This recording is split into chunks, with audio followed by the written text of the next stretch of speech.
Good evening and welcome to tonight's Undaunted, bringing to the news untold stories. I am Oyi Obala. Let's begin.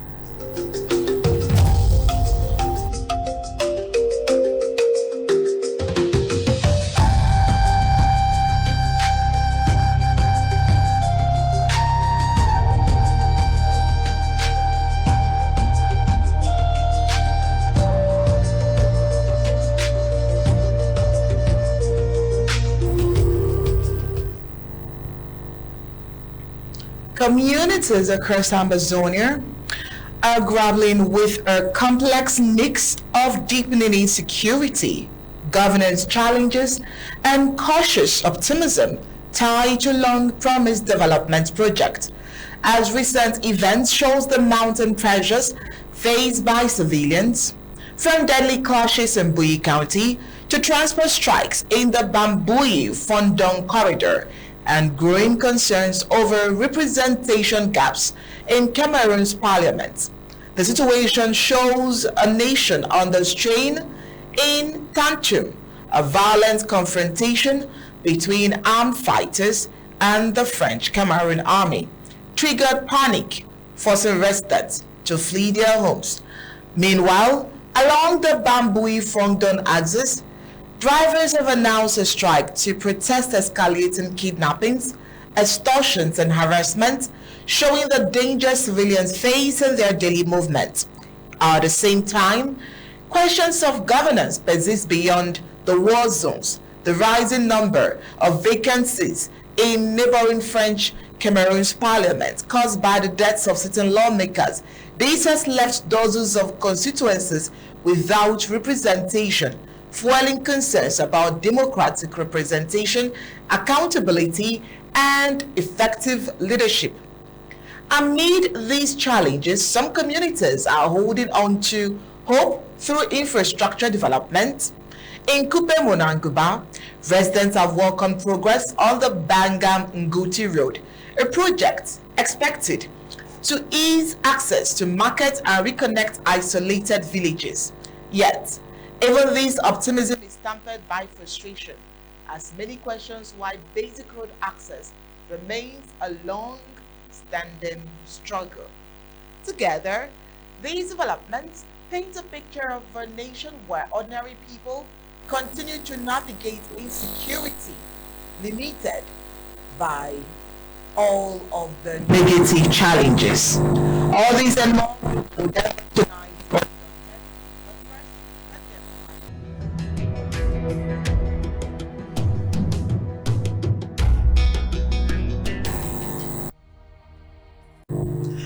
Tonight on Undaunted would look into joy and frustration in Ambazonia as work progresses on Bangem Nguti Road.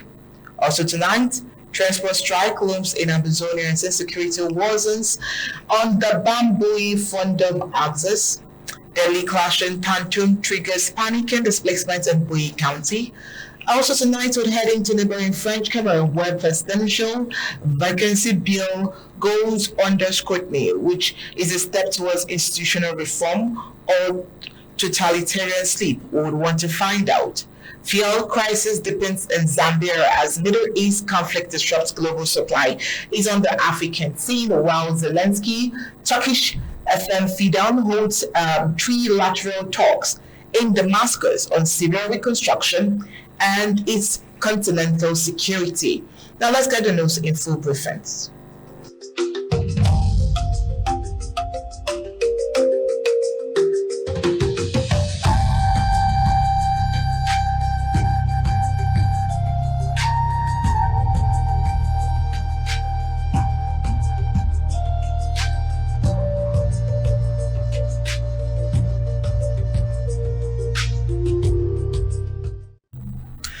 Villagers in Nguti in Ambazonia have expressed a mix of excitement and cautious optimism following visible progress on the long-awaited Bangem Nguti road.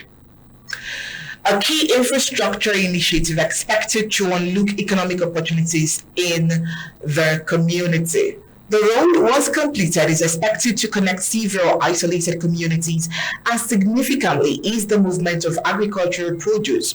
The Bangem is known for its rich cultivation of cocoa, oil palm, and plantation. Yet farmers have long struggled to transport their goods to markets due to poor road conditions. For years, residents have endured high transportation costs, with some paying as much as 10,000 CFA francs for a motorbike ride over the 16-kilometer stretch from the divisional headquarters in Bangem to Babubok village. The poor state of the road has not only inflicted travel costs, but also slowed economic activity in the largely agrarian communities. Excitement reached a peak in Babubok when bulldozers operated by the Rapid Intervention Battalion recently arrived to begin work on the road.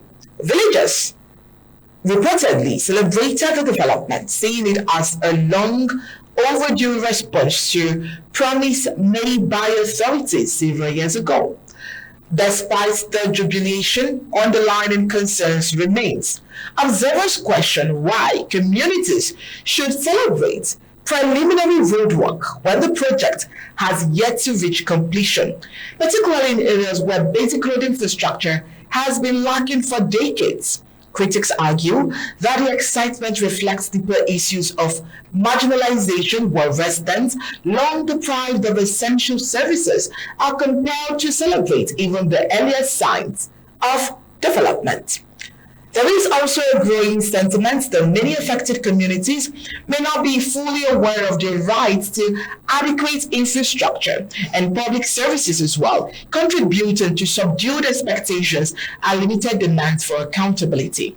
Once fully tarred, the Bangem Nguti Road is expected to improve connectivity, allowing many residents of Kupe, Monanguba, living in other parts of Ambazonia to access their home village more directly, without the need to pass through neighboring communities. For now, villagers remain hopeful that the current pace and pace of work will be sustained and that the projects will finally deliver lasting change to a nation that has long awaited meaningful development. Oh well, we'll wait and see. Heading over to Bambui Fundong axis, commercial drivers operating along the Bambui Fundong corridor in Ambazonia have announced a sit-down strike set to begin on Tuesday, April 7, 2026, in protest against a surge in harassment, extortion, and kidnappings targeting both drivers and passengers. The decision follows a particularly violent weekend along the stretch, showing the deepening insecurity in the area. On Saturday, what they call suspected unknown gunmen reportedly intercepted more than 15 transport vehicles, extorting money from passengers and abducting approximately 16 individuals. The incident continued into Sunday, with additional vehicles stopped and passengers forced to pay illegal levies before being allowed to proceed. Drivers say they have increasingly become direct targets. Several of them are reportedly having their vehicle documents confiscated, with ransom demands reaching up to 50,000 CFA francs for their return.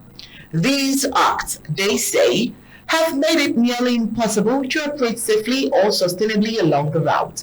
The Bambui Fundong axis has in recent months emerged as a major insecurity hotspot, with frequent reports of ambushes, illegal checkpoints, and abductions. For many civilians, daily travel has turned into a high-risk ordeal. Transporters say the planned strike is aimed at drawing urgent attention to the plight and pressuring authorities to take concrete steps to restore security along the corridor. Beyond the immediate impact on transporters, the situation shows a broader crisis and war affecting ordinary Ambazonians, who continue to bear the brunt of the ongoing instability, from farmers trying to reach markets to students and traders relying on public transport to get to their destinations.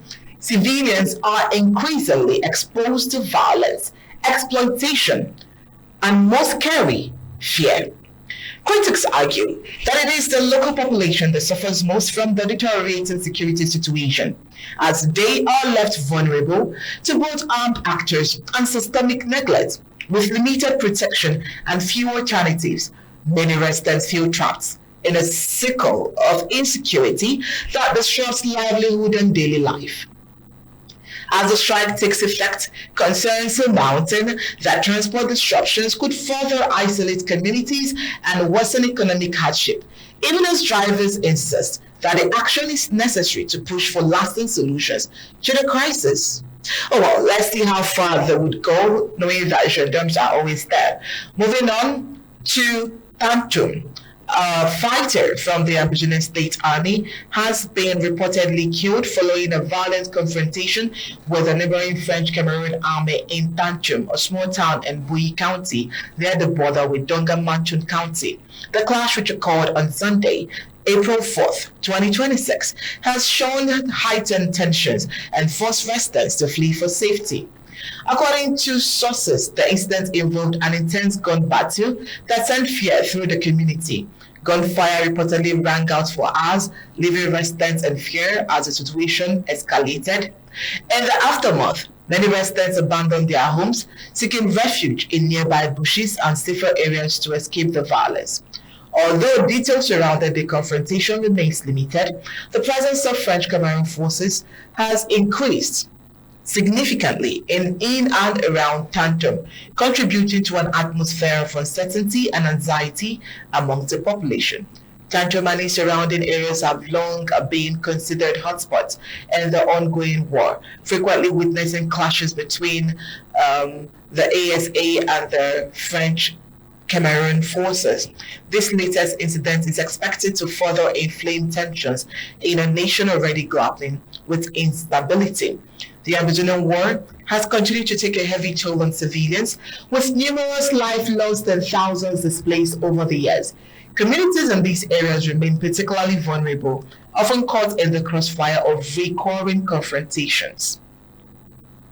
Residents have been urged to remain vigilant and prioritize their safety as the situation evolves. Authorities and local sources say more information will be provided as it becomes available, while concerns persist over the potential for further violence in the area.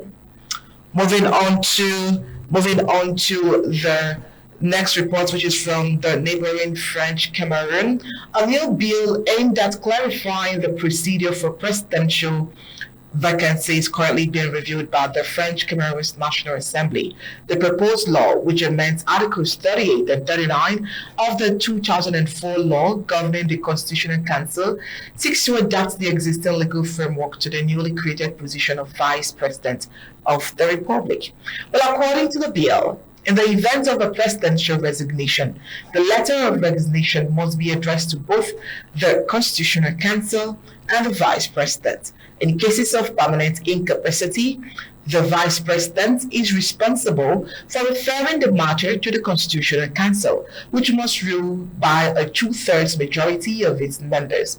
While the move is seen as a step towards institutional reform, experts have raised concerns about the legitimacy of the process, citing a foundation of illegality as a debate.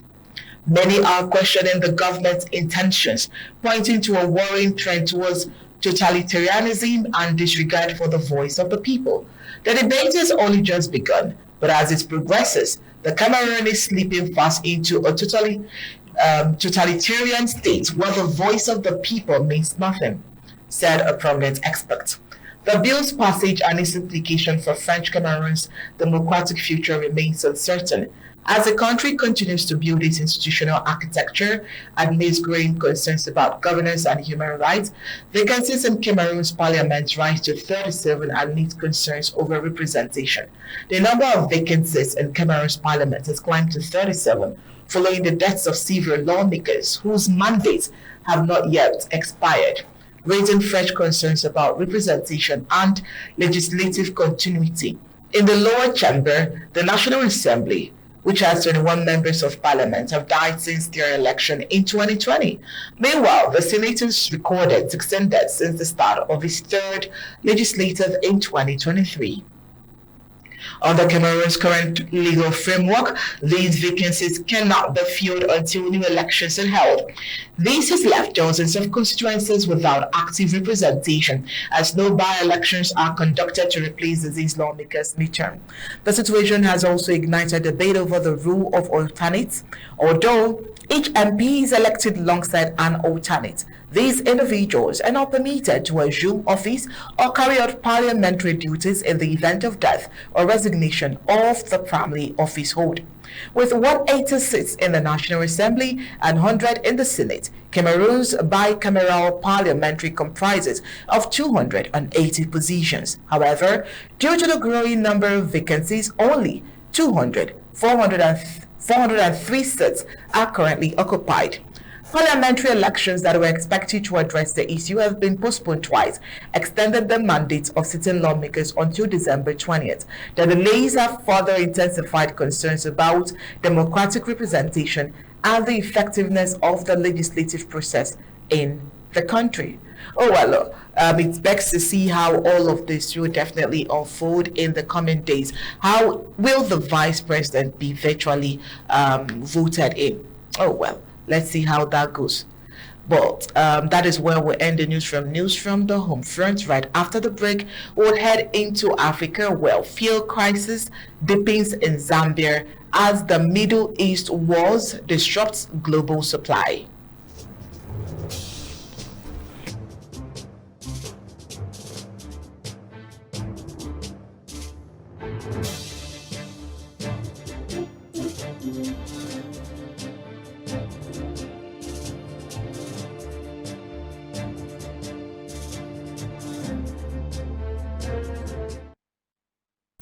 Zambia is struggling with a worsening fuel crisis as ongoing tensions in Middle East, particularly involving the Strait of Hormuz, continue to disrupt global oil supply chains and push prices higher. Despite being 2 kilometers from the conflict zone, the Southern African nation is experiencing significant ripple effect. Authorities have now declared the situation an emergency, citing both rising costs and growing concerns over fuel availability. Residents across the country report long queues at filling stations and reduced access to petrol and diesel. For many, the crisis is already taking a toll on daily life and livelihoods.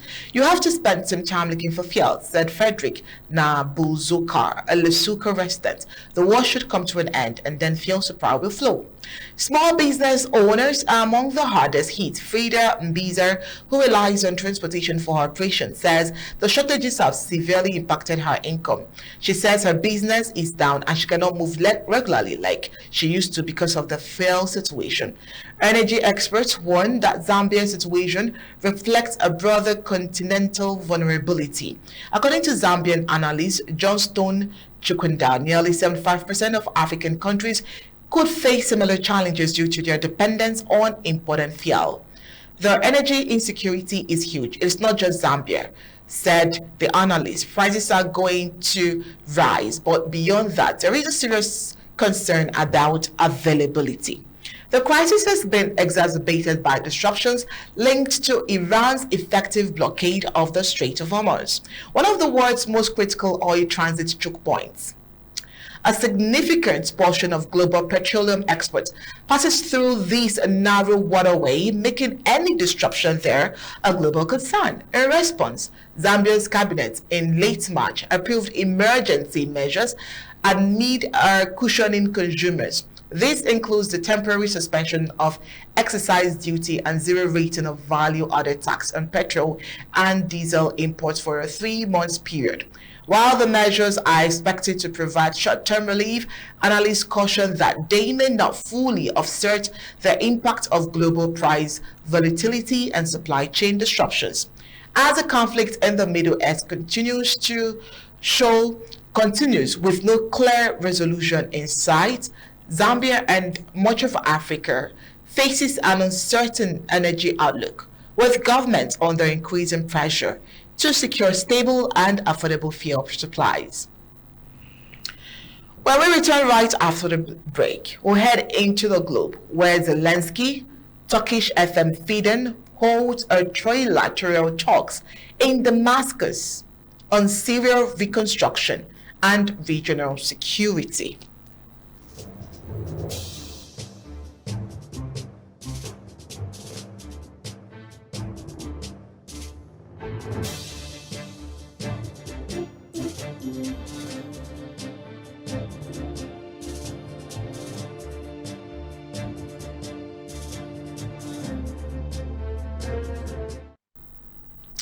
Ukrainian President Volodymyr Zelensky and Turkish Foreign Minister Hakim Fidan met in Damascus on Sunday for high-level talks with Syrian President Ahmed al-Sarraj, marking a significant engagement focused on post-war reconstruction and continental stability. The leaders convened at the presidential palace in Damascus for a three-way meeting aimed at strengthening cooperation between their countries. Discussion centered on potential joint initiatives to rebuild Syria war-damaged infrastructure alongside broader geopolitical concerns affecting the Middle East. According to Anadolu agency, key agenda items included efforts to integrate northeastern Syria more firmly under the authority of the central government, as well as assessing the regional impact of ongoing tensions and conflicts in neighboring Iran and Lebanon. Zelensky also showed the importance of expanding security cooperation, noting that growing interest between Kyiv and Damascus in exchanging military and strategic expertise. The Ukrainian leaders' visit signals a potential shift in what we can call diplomatic outreach as Ukraine seeks broader international partnership and its ongoing war with Russia.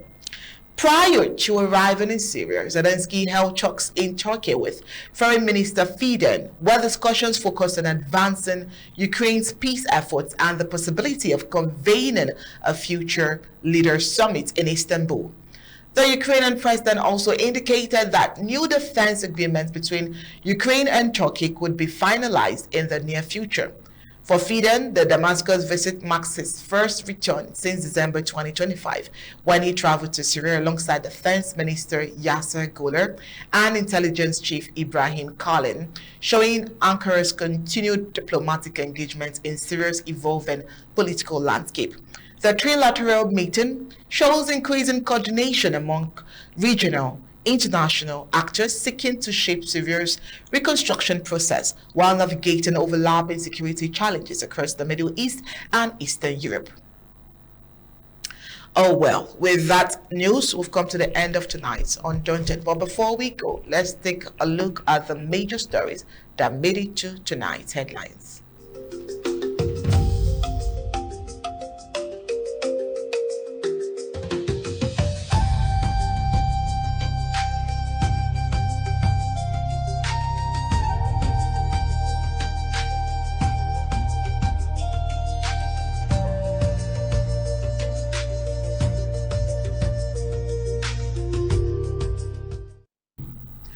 Tonight on Undaunted, take a look at, we told you that joy and frustration was in Ambazonia as work progresses on the Bangem Nguti road.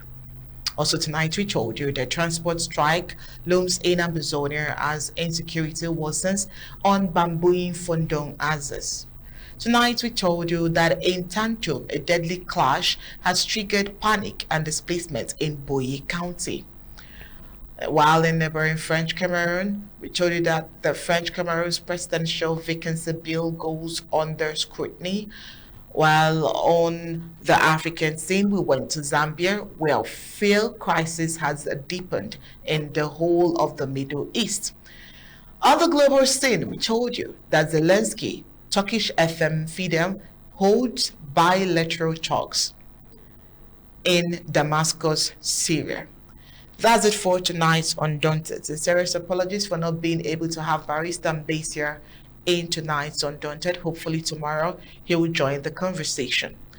Until then, do well to have a wonderful evening. Good night and God bless you.